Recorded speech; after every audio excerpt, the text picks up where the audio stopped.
Hello, j'espère que tu vas bien. Je te retrouve aujourd'hui dans cette nouvelle vidéo. Et aujourd'hui, du coup, je vais te parler un petit peu de comment commencer en cartomancie. Aujourd'hui, du coup, je vais te proposer une vidéo assez longue, je pense, et assez globale sur pas mal de sujets qui se rapprochent par rapport à la cartomancie, du coup. Que ce soit par rapport à l'intuition, que ce soit par rapport au tirage, aux méthodes de tirage, à mes petits gris-gris que j'ai pendant que je tire, bref, à la globalité, on va dire, de tout ça. Et donc du coup, on y va de suite sans tarder, c'est parti. On va commencer du coup par parler un petit peu de ma spiritualité, comment ma spiritualité a évolué au cours de ces dernières années, comment finalement je me suis retrouvée un petit peu avec une collection d'oracles actuellement. Je pense que je vais en avoir environ peut-être une dizaine d'oracles peut-être. Je ne les ai pas comptés de toute façon, voilà, comme je t'ai dit, je compte te faire une vidéo pour chacun de mes oracles, donc on verra au fur et à mesure, on va dire, des mois qui vont s'écouler, pour voir un petit peu combien d'oracles j'ai en possession. Mais en tout cas, du coup, je vais t'expliquer un petit peu par rapport à ma spiritualité, comment c'est passé. Il faut savoir dans un premier temps que depuis que j'ai une dizaine d'années, du coup, avec ma grand-mère, on tire les cartes. Alors quand je dis tirer les cartes, je parle pas de dons de voyance, voilà, comme quoi il y a par exemple la reine de carreau qui tombe et je dis je vois par exemple il va faire beau demain. Je te dis une connerie bien sûr, mais c'est un exemple un petit peu pour que tu vois. Je suis désolée, j'ai la gorge qui me gratte et je n'ai pas de verre d'eau à côté, c'est magnifique. Bref, passons. Du coup, comme je t'expliquais avec ma grand-mère, du coup, on faisait des tirages. C'était des tirages, voilà, où elle m'expliquait un petit peu la signification des cartes. Quand je te dis un tirage avec un jeu de cartes, on va dire classique, je vais te montrer d'ailleurs parce que j'en ai un ici. Donc là, c'est un jeu de 52 cartes, mais elle en a un de 32 d'ailleurs. J'ai parfaitement encore le dos des cartes, en fait, la couleur, enfin le design, même le design des cartes, je l'ai encore en tête. Ça, d'ailleurs, ça ressemble beaucoup à l'oracle G, d'ailleurs, c'est assez marrant. Je me suis fait cette réflexion-là quelques minutes avant de tourner la vidéo, d'ailleurs. Donc, tout ça pour te dire que, voilà, j'ai l'habitude de jouer avec les cartes, enfin, en tout cas, quand j'avais une dizaine d'années.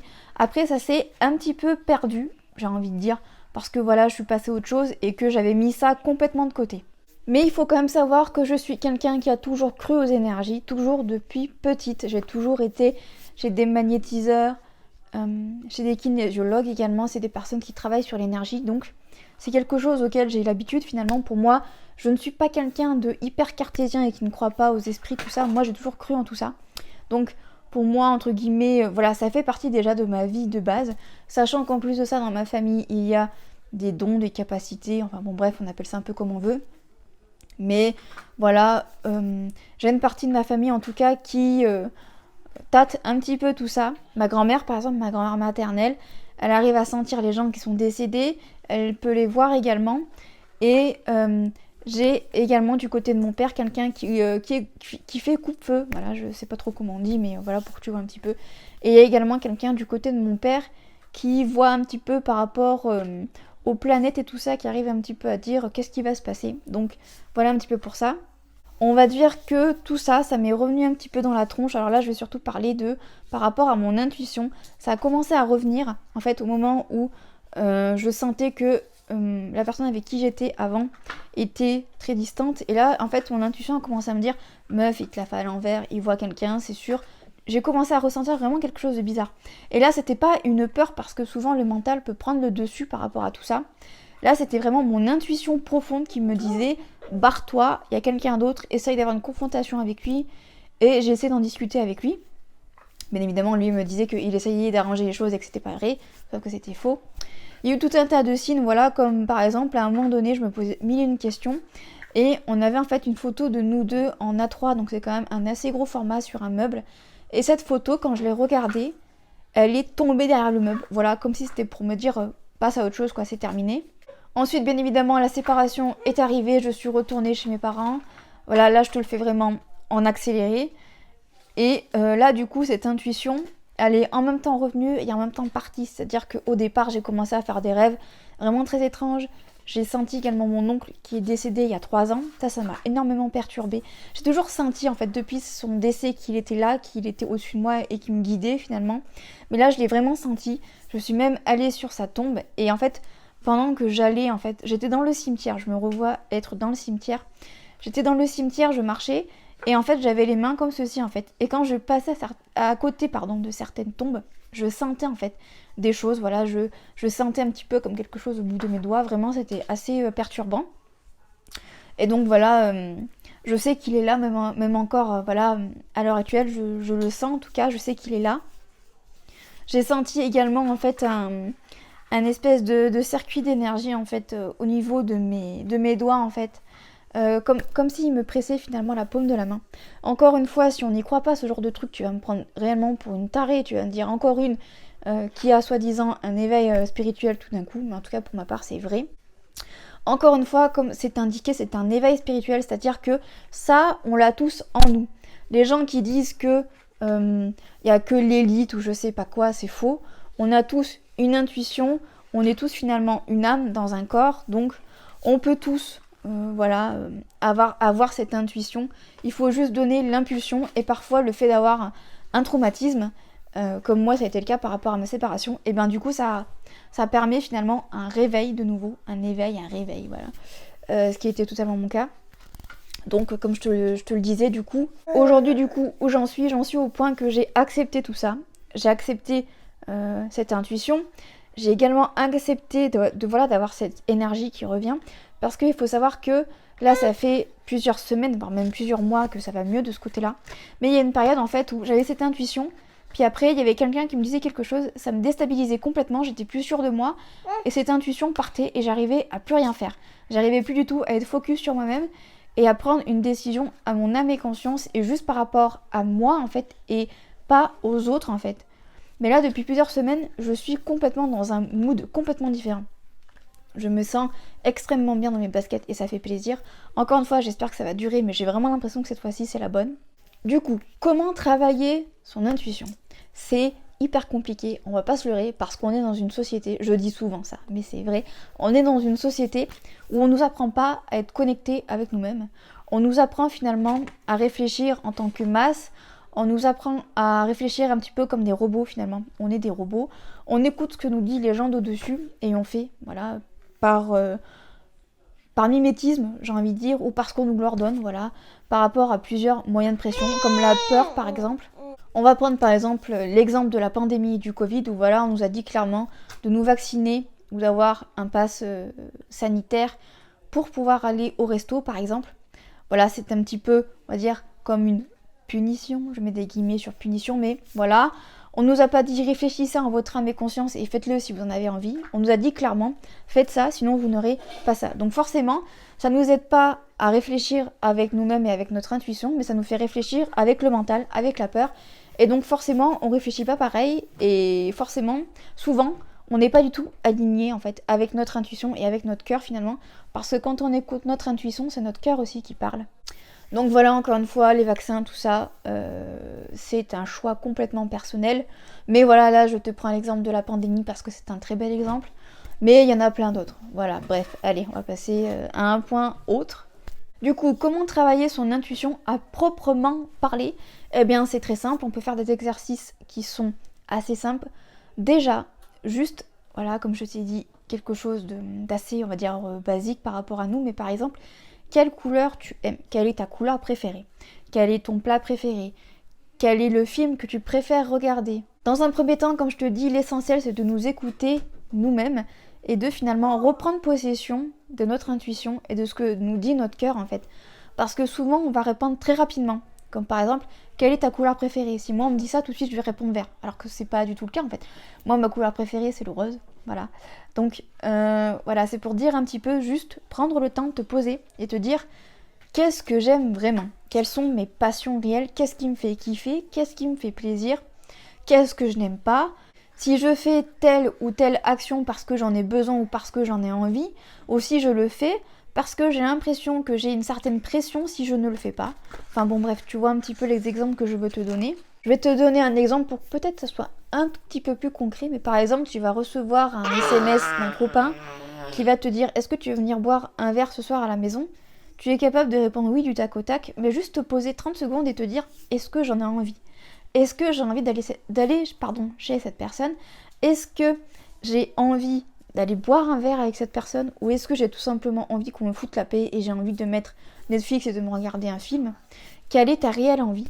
Et tu as le droit de dire non, tu as le droit de dire que tu veux rester tout seul, ou tu as le droit d'aller voir quelqu'un d'autre, ou même tu as le droit d'aller boire un verre avec cette personne si ça te fait plaisir.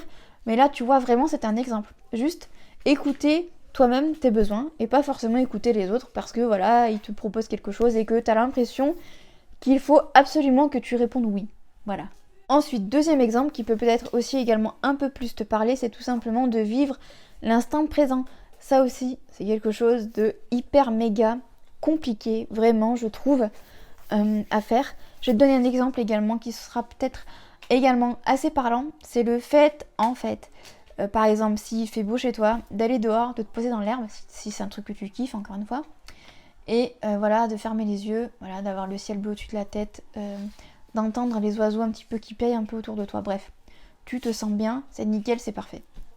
Et puis tout d'un coup, tu vas avoir le mental qui reprend carrément le dessus et qui te dit « Alors, il faut aller chercher les enfants. Est-ce que tu as appelé pour tel rendez-vous ? Est-ce que tu as étendu la machine ? Combien de machines on a lancé aujourd'hui ? Est-ce que j'ai rempli tel papier ? Est-ce que j'ai fait les impôts ?» Enfin bon bref, tu vois un petit peu de quoi je parle. Souvent, quand on a des moments de break comme ça, le cerveau reprend le dessus. Le mental reprend le dessus et là, c'est la catastrophe. Et tout de suite, on est un petit peu en stress parce qu'on se dit « Non mais attends, j'ai trop de trucs à faire, qu'est-ce que je suis en train de faire ? Je suis en train de prendre du temps pour moi alors qu'en fait... » Mais en fait, si, tu as totalement le droit d'avoir du temps pour toi. Au contraire, c'est hyper salvateur et c'est hyper important. Ça nous permet de prendre du temps pour nous. Et pour moi, c'est une des choses les plus importantes. On nous apprend pas à faire ça, à prendre du temps pour nous. Et pourtant, Dieu sait que c'est hyper important.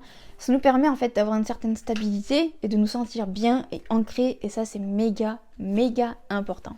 Ensuite, par rapport à la cartomancie, par rapport à ton intuition, ce que tu peux faire, c'est que tu peux du coup acheter un tarot ou un oracle, ça c'est toi qui vois, et tu peux prendre, voilà, tirer une carte au pif et la regarder et te dire qu'est-ce que cette carte, qu'est-ce que te dit cette carte, qu'est-ce que tu vois sur cette carte, sur quel détail ton regard va s'accrocher, qu'est-ce qui te frappe le plus, quelle émotion te vient quand tu vois cette carte.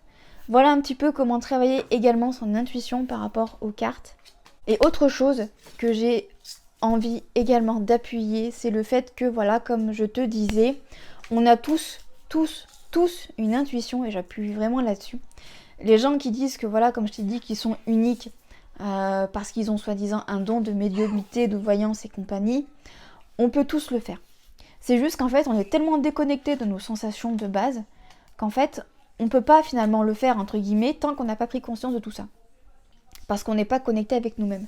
Mais à partir du moment où on est connecté à nous-mêmes et on est connecté aux énergies et au monde qui nous entoure, eh bien tout change. Et là on se rend vraiment compte des choses. C'est pour ça que c'est hyper important de te dire que quand on fait un tirage, voilà, à quelqu'un, les cartes disent quelque chose, mais elles peuvent également être complètement à côté de la plaque en fonction des énergies du moment. Ça peut te parler comme ça peut ne pas te parler également, c'est hyper important de le dire. Moi voilà, pour te dire un petit peu, j'ai déjà fait appel à des cartes anciennes. Certaines ont vu juste, d'autres ont visé à côté. Certaines avaient à moitié juste. Encore une fois, ça dépend de plein de choses. Mais vraiment, je vais appuyer là-dessus. On peut tous tirer les cartes. Voilà. Maintenant, je vais te dire un petit peu qu'est-ce que j'utilise pour purifier, que ce soit des pièces ou mes cartes également, et d'autres trucs, voilà, si des fois j'ai envie de purifier. Je vais te dire un petit peu qu'est-ce que j'utilise. Je peux utiliser du coup de la lavande, et j'utilise aussi également de la sauge. Je préfère l'odeur quand même de la lavande, parce que ça me rappelle plein de choses. Mais j'utilise surtout la sauge blanche. Et il faut savoir que du coup, quand tu allumes la sauge blanche, ça dégage en fait de la fumée et avec cette fumée du coup qui se dégage, tu peux purifier tes cartes, tu peux purifier tes pièces également. Je purifie également la boîte dans laquelle les cartes sont arrivées. Encore une fois, ça dépend. Moi je sais que j'aime pas trop purifier, ça dépend en fait de ce que l'oracle me dit. Par exemple, l'oracle Lion 2 m'a demandé de le purifier, donc du coup c'est ce que j'ai fait, je l'ai écouté. Mais voilà, il y a des cartes comme par exemple l'oracle G que j'ai, lui je ne l'ai pas purifié. Ensuite, je vais te parler un petit peu de mes gris-gris, si j'ose dire ça comme ça. Donc, il faut savoir que quand je tire les cartes, j'ai plusieurs choses qui sont, on va dire, à côté de moi au moment où je tire. J'ai une bougie, j'ai également mes pierres. Donc, j'ai du quartz rose, j'ai de l'améthyste également. J'ai une fleur de vie aussi également, ou une fleur de protection d'ailleurs, ça dépend comment on appelle ça. Je mets également un spray à la lavande en fait avant que je tire parce que comme c'est une odeur qui me fait énormément de bien, ça me relaxe et ça me calme. J'ai mes bracelets également et j'ai aussi des petits gris-gris personnels, voilà, que je te mettrai en incrustation. Alors ça c'est des gris-gris que j'utilise pas forcément mais c'est des petites choses que j'ai toujours pas très loin de moi on va dire. C'est pas forcément quelque chose que j'ai au moment où je tire, pas forcément, mais c'est des choses on va dire qui m'entourent. Donc voilà un petit peu pour ça. Pour te dire un petit peu comment est-ce que je choisis mes gris-gris si j'ose dire, c'est toujours des petites choses qui me rappellent un souvenir. Voilà, si par exemple c'est ma grand-mère qui m'a donné ça, pour moi ça a une valeur importante. Et ça me rappelle quelque chose en particulier. Je suis pas forcément croyante, entre guillemets. Je crois pas forcément en un dieu, si j'ose dire. Je crois en une énergie, mais pas forcément en un dieu. Mais voilà, comme c'est des choses qui me rappellent à un moment donné, pour moi, ce sont des choses qui sont importantes. Voilà pour ça. Ensuite, pour moi, quels sont les indispensables à avoir absolument avant de faire un tirage de cartes, on va dire. Pour moi, les indispensables, c'est d'avoir une bougie. Alors, t'es pas obligé d'avoir une bougie qui sent bon, tout ça. Mais moi, je sais que c'est quelque chose que j'aime bien aussi également, d'avoir une bougie qui sent bon. Je suis très réceptive à tout ce qui est odeur. Avoir aussi également des pierres, donc une pierre qui te parle, comme moi par exemple, c'est le quartz rose. D'avoir également, évidemment, un tarot ou un oracle pour tirer quand même, c'est quand même mieux. Et d'avoir également une fleur de vie ou une fleur de protection. Maintenant, je vais répondre un petit peu à une question qu'on peut se poser. Est-ce que c'est vraiment important d'avoir voilà, une bougie allumée, d'avoir des pierres, tout ça? Est-ce que c'est vraiment important? Est-ce que moi, je le fais? Est-ce que voilà, si j'ai la flemme, je fais un tirage comme ça, la va-vite? Alors je vais t'expliquer un petit peu ce qui m'est arrivé plusieurs fois. Ça m'est arrivé plusieurs fois de faire des tirages sans allumer de bougie, sans forcément faire attention à mes pierres. Bref, j'ai fait ça à la wall again, à l'arrache comme on dit. Et je l'ai amèrement payé puisqu'après je me suis tapé une migraine, mais comme jamais de ma vie j'ai eu une migraine. Et ça m'est arrivé plusieurs fois. Donc c'est pour ça que maintenant, dès que je fais un tirage, j'allume obligatoirement une bougie et j'ai au moins voilà, mes pierres à proximité. Pour moi, c'est le minimum. Après, voilà, chacun fait comme il veut et comment il le sent. Il y a des gens qui n'ont pas besoin d'avoir des pierres, il y en a d'autres qui n'ont pas besoin d'avoir de bougies. Mais encore une fois, pour moi, la bougie, pardon, et les pierres, pour moi, c'est quand même important. D'en avoir au moins une, c'est important. Maintenant, ce qu'on entend souvent, c'est voilà, de faire un tirage sur une surface propre, d'être au calme, de ne pas être dérangé et d'être détendu également. Alors, oui et non pour moi, c'est-à-dire que avoir une surface propre, ça paraît entre guillemets logique, parce que si c'est le bordel au moment où tu tires autour de toi, c'est sûr que tu vas pas avoir l'esprit focus, on va dire, et tu vas être débordé sur les côtés, on va dire. Être au calme, oui et non, ça dépend en fait. C'est sûr que si mes enfants crient, ça sert à rien que je fasse ce tirage, mais après, être au calme, genre silence complet, pour moi personnellement, ça ne me va pas. Être détendu, oui et non également, c'est sûr que si tu es énervé, ça sert à rien de faire un tirage, ça va influencer les cartes et ça va pas être très bon. Ça dépend en fait, il n'y a que toi qui peux le sentir. Moi je sais que ça dépend. Si je suis bien détendue, c'est sûr que je vais avoir d'excellents tirages. Voilà, si je suis à moitié détendue, mais en fait je sais que j'ai une limite on va dire à ne pas dépasser. Comme par exemple si je suis trop en colère, je vais pas tirer. Mais si par exemple ça va, mais que voilà c'est un petit peu comme ça, je sais que je peux tirer, ça va aller. Je sais juste que ça va me prendre quand même beaucoup plus d'énergie, mais ça va aller, je sais que mon tirage va pas être mauvais, en soi. Voilà un petit peu comment je fonctionne. Je vais te présenter du coup parce qu'en fait, j'ai également sur moi des bracelets, je pense que tu peux les entendre. Donc voilà, je te les montre, on va dire un par un. Donc voilà, je te montre celui-ci d'abord. Celui-là, voilà. Et le dernier, celui-ci. Donc voilà, ça c'est les bracelets que j'ai tout le temps à mon poignet. C'est des bracelets qui je trouve m'apportent énormément. J'ai vraiment senti en fait une différence en fait depuis que je les porte. Pour te dire un petit peu du coup, je vais te montrer donc celui-ci avec la plume là, le dernier que je t'ai montré. Comment je l'ai choisi, comment entre guillemets j'ai décidé d'acheter cela et pas d'autres. C'est tout simplement parce qu'en fait c'est en voyant les pierres. Tout de suite les pierres m'ont appelé et quand j'ai lu la définition des pierres, ça m'a directement parlé. Donc je vais te dire un petit peu, on va dire, quelles pierres il y a dans ces bracelets pour que tu vois un petit peu qu'est-ce que ça peut apporter. Donc tout d'abord il y a l'amazonite, excuse-moi vraiment j'ai la gorge là qui... Donc du coup c'est une pierre qui apporte calme, sérénité et qui en fait éloigne la colère. qui protège également des ondes électromagnétiques, donc tout ce qui est téléphone, ordinateur, wifi, tout ça. Mais moi je ne l'ai pas pris dans un but, voilà, je ne l'ai pas pris par rapport à ça, mais ça protège, il faut le savoir. Et c'est aussi une pierre de protection. Et comme je le disais, c'est une pierre qui éloigne vraiment les pensées négatives. Maintenant, on va passer à la deuxième pierre, donc c'est la pierre de jade. Donc c'est une pierre qui élimine les toxines du corps et qui est très rattachée en fait aux problèmes de rein. Elle est rattachée également au chakra du cœur. Elle favorise l'honnêteté, également la sagesse. Elle calme les nerfs, ça c'est vraiment pas mal. Elle réduit l'instabilité émotionnelle, ça va finalement avec calmer les nerfs, hein, ça va un petit peu ensemble. Et elle aide également à la cicatrisation. J'ai également la pierre qui s'appelle zircon. Alors je connaissais pas du tout, mais alors pas du tout. C'est une pierre du coup qui apporte sérénité, qui apporte énormément de calme, qui booste la confiance en soi également, qui en fait éloigne la tristesse et toutes les énergies on va dire négatives, qui régule le flux énergétique, que ce soit entre le physique et le psychique, qui aide quand on a des soucis voilà, au niveau du cœur. Donc quand j'ai soucis au niveau du cœur, c'est tout ce qui touche surtout au sentimental. J'ai également, je sais pas si tu l'auras vu, donc je vais essayer de te remontrer, mais sur celui-ci, du coup, j'ai un arbre de vie. Sur l'autre aussi, également, avant j'en avais un, jusqu'à ce que ma fille l'arrache. Pour moi, l'arbre de vie, c'est un très gros symbole, ne serait-ce que par rapport à mon allaitement, parce qu'en fait, j'allaite toujours mes 2 enfants à l'heure actuelle. Donc, pour moi, l'arbre de vie, c'est hyper significatif. Pour moi, ça me rappelle la famille. Et c'est également un signe, en fait, que j'ai avec mon oncle qui est décédé. Donc, pour moi, c'est un énorme symbole. Je vais également te parler, du coup, du signe de la plume. Parce que, comme tu peux le constater, ici, j'ai fait mettre une plume sur mon bracelet. Je sais pas si tu pourras bien la voir, voilà. Et j'ai également du coup un tatouage, on va dire ici, où il y a une plume au bout, voilà. Et il faut savoir également que la plume pour moi c'est quelque chose d'hyper important, c'est également un signe que je vois très souvent. Et d'autant plus que voilà, j'ai quand même un tatouage avec une plume. Donc voilà, pour moi la plume c'est aussi quelque chose de très important. Et du coup pour moi, l'arbre de vie et la plume, pour moi ce sont 2 symboles qui en fait me réancrent, m'ancrent à moi-même en fait. Et ça me fait énormément bien. Voilà pour ça, voilà pour ces 2 symboles. J'ai également du coup une pierre qui s'appelle la morganite. Alors ça déjà c'est très drôle parce qu'il y a un peu mon prénom dans la pierre. Donc c'est quand on a on va dire un syndrome de l'abandon, ça calme ça. Ça permet également une meilleure relation avec les autres et ça c'est vraiment pas mal. Elle calme également, elle apaise et elle réduit la colère. Encore une qui réduit la colère. Décidément si je suis pas zen après tout ça, je sais pas.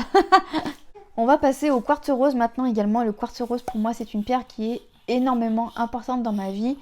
Puisqu'en fait quand j'étais plus jeune j'avais en fait une chaîne en or avec une pierre en quartz rose en fait. Je n'aime pas les colliers donc du coup je l'ai portée en étant plus jeune mais maintenant je ne la porte plus. Et puis en plus à cause de mon double déménagement je l'ai malheureusement perdue, je ne la trouve plus. Mais le quartz rose ça a un énorme impact sur moi et pour moi c'est une pierre qui est très importante à mes yeux. Donc le quartz rose à la base ça apporte la paix intérieure, ça calme également les chagrins d'amour, les peines de cœur. Ça peut également aider pour le sommeil et les rêves également. Et ça je l'ai vu, donc je peux te le dire, ça m'apaise énormément. Si je sais par exemple que je suis sur une période où je fais beaucoup de cauchemars, je vais mettre du coup mon quartz rose dans la chambre. Et ça va en fait m'aider à ne pas faire de cauchemars, ça va m'aider à passer une très bonne nuit. Ça guérit également les traumatismes, voilà, les traumatismes sentimentaux, les traumatismes amoureux. Mais vraiment, le quartz rose, c'est vraiment une pierre qui guérit l'intérieur, les blessures. Ça se rapproche vraiment du cœur, vraiment. Et on va passer à la dernière pierre, à savoir la pierre de lune. Donc la pierre de lune, c'est une pierre du coup qui, on va dire, va focus le côté, la féminité, on va dire, de la personne, qui va aider, on va dire, à exploiter cette féminité, qui va vraiment nous aider à nous recentrer. Elle va aider également à l'intuition. Elle stabilise les émotions, elle aide également à l'épanouissement personnel. Elle apporte le calme, la sérénité, l'harmonie, la créativité également et l'imagination. Voilà un petit peu pour la pierre de lune. C'est vraiment une pierre également qui m'a beaucoup parlé. Donc voilà pour les pierres. Et non, j'en ai oublié une, à savoir l'améthyste quand même, qui n'est pas des moindres. Donc l'améthyste, si tu es un petit peu sur les groupes de cartomancie et tout ça, c'est une pierre que tu as dû forcément voir. Parce que c'est une pierre qui est très présente, puisque c'est une pierre qui favorise l'intuition. C'est une pierre également qui aide à la méditation. Elle invite au rêve également, à la paix. Elle calme le mental également. Elle permet Elle permet la sagesse. Elle réduit le stress et l'anxiété. Voilà pour l'améthyste. Et voilà, on en a terminé avec les pierres. On passe à autre chose. Maintenant, on va passer, on va dire, à une partie par rapport aux pierres. Donc, comment les purifier et comment les recharger. Ce sont deux choses différentes. Donc, je vais t'expliquer un petit peu comment moi je procède. Également, pareil que pour toute cette vidéo, c'est en fonction de toi ce qui te parle, ce que tu as envie de faire ou pas envie de faire, ce que tu juges utile ou pas. Voilà, tu prends ce qui te parle et ce qui te correspond. Donc, il faut savoir qu'en fonction de la pierre, tu peux la passer sous l'eau. Ça dépend vraiment de la pierre. Et pour la recharger, soit tu la recharges donc au soleil, soit tu la recharges au niveau en fait, quand il y a la lune en fait, le clair de lune. Ça encore une fois c'est en fonction de la pierre. Par exemple, je vais te donner un exemple, mais l'améthyste, tu la recharges par rapport au clair de lune, et le quartz rose, tu le recharges au soleil. Ce sont on va dire deux pierres qui ont une couleur on va dire opposée. Donc voilà, c'est très facile à trouver sur internet par rapport à la pierre que tu as, de savoir comment les recharger et comment les purifier. Mais encore une fois, ça dépend ce qui te parle le plus. Mais il faut quand même savoir que la pierre à la base, c'est un élément vivant. Donc forcément, ça a besoin d'être entre guillemets purifié. Quoique pas forcément. Moi je vais te dire honnêtement, mes pierres, je les ai pas purifiées. Et je voulais également te parler en fait des animaux parce que j'ai vécu quelque chose d'assez dingue. Mes parents ont un chat, du coup, que tu peux entendre si tu suis la chaîne, tu peux l'entendre miauler de temps en temps en fond de mes vidéos. Et il faut savoir que du coup, j'avais reçu mes pierres, je les avais mis du coup sur ma fleur de vie. Et voilà, je les avais pas purifiées ni quoi que ce soit, je les avais juste rechargées. Et lui s'est couché dessus, ça m'a littéralement scotché. Parce qu'il faut savoir que c'est un chat qui n'aime pas du tout se coucher sur ce genre de surface, voilà, un petit peu rugueuse. Lui il préfère les plaids. Surtout là où sont mis en fait mes pierres, c'est clairement pas un endroit où d'habitude il y va. Mais alors, pas du tout, c'est pas du tout l'endroit où il va d'habitude. Et là, quand je l'ai vu se coucher dessus, j'ai carrément pris une photo parce que là, je me suis dit, ma mère ne va littéralement jamais me croire. J'étais tellement surprise que j'ai fait des recherches sur internet parce que je me disais, ça doit forcément signifier quelque chose. Et en me renseignant, je me suis rendu compte qu'en fait, les chats purifient les pierres. Aussi dingue que ça peut paraître. Il faut savoir que les chats purifient, que ça soit les personnes. En fait, ils enlèvent toutes les ondes négatives, donc que ce soit d'un objet, d'une pièce ou d'une personne. Je pense que tu as dû forcément entendre ou voir quelqu'un dans ton entourage dire « je déteste les chats » et voir un chat le coller à la mort, genre vraiment le coller. C'est exactement ça, c'est-à-dire que les chats vont sentir les énergies négatives et ils vont rester en fait sur cette personne pour enlever le plus d'ondes négatives et du coup le purifier. Voilà un petit peu pour te dire un petit peu la signification. Peut-être que tu es dans ce cas-là et que tu as un animal qui se couche sur tes cartes ou sur tes pierres. Ne t'inquiète pas, c'est juste pour les purifier. C'est pas plus mal, hein, comme ça, moi, ça t'évite de le faire. Maintenant, du coup, je vais te proposer un petit peu qu'on regarde comment battre les cartes parce que peut-être que c'est une question que tu te poses. Donc voilà, là, je te prends on va dire l'exemple du jeu que je t'ai présenté en début de vidéo. Bon, ma fille a un petit peu joué avec les cartes, donc j'en ai pas 52, mais j'en ai pris voilà un tout petit peu pour te montrer un petit peu comment je fais. Donc voilà, moi je mélange comme ça. Encore une fois, là c'est des cartes, voilà, comme tu peux le constater, qui sont, on va dire, assez faciles. Voilà, parce qu'elles tiennent dans la main. Après, c'est en fonction de tes cartes, parce qu'il y a des cartes quand même qui sont assez grosses et qui sont très dures à prendre en main. Encore une fois, c'est suivant comment toi tu le sens. Moi je sais que j'adore faire ça. Voilà, c'est vraiment un truc que j'adore faire. Je pourrais clairement le faire voilà, pendant littéralement des heures. Vraiment. Donc voilà, moi je bats les cartes comme ceci. Je te remettrai de toute façon en barre d'infos. Je te mettrai la vidéo que j'ai fait sur l'oracle Lyon 2. Voilà, où je te montre un petit peu comment je bats les cartes, parce qu'en plus là quand même c'est un gros oracle avec une centaine de cartes. Donc du coup, je te remettrai la vidéo en barre d'infos. Voilà, tu peux également mélanger les cartes voilà, par le haut comme ceci. Tu peux également les étaler, voilà comme ça, là je te le fais ça un peu en vite fait. Et puis prendre voilà, des cartes un petit peu comme ça, voilà là j'ai pris le 4 de cœur. Donc voilà, il y a autant de manières de faire que de personnes. Ce qui est bien, c'est qu'en cartomancie, il n'y a pas vraiment de règles. Voilà, chacun peut faire comme il veut. C'est à toi de voir en fonction avec lequel tu es plus à l'aise. Moi, il faut savoir qu'au début, je n'arrivais pas à mélanger comme ça en fait. J'ai dû m'entraîner. Voilà, je m'entraînais tous les jours en fait à battre les cartes. Parce que souvent, quand je voyais les filles en live faire des tirages et battre comme ça les cartes et qu'elles allaient super vite, je me disais mais comment elles font? Et maintenant en fait, bah là j'ai tout fait tomber, et ben j'y arrive parfaitement et à battre super vite les cartes, même si clairement au bout d'un moment ça me fait clairement mal à la main. Mais voilà, c'est encore une fois, décidément j'arrête pas de faire tomber les cartes. C'est encore une fois on va dire une habitude à prendre et voilà, ça se travaille comme tout, hein. Tout en fait se travaille. En exemple de tirage, j'ai envie de te dire, le plus simple, c'est tout simplement de mélanger les cartes. Voilà, là je te montre, je mélange les cartes, hop. Et je prends la première, voilà, l'as de carreau. Voilà, ça peut être, on va dire, l'exemple pour un débutant d'un tirage. C'est quelque chose, on va dire, de très simple. Mais déjà, juste au départ, de faire ça, ça permet de s'apprivoiser un petit peu le jeu.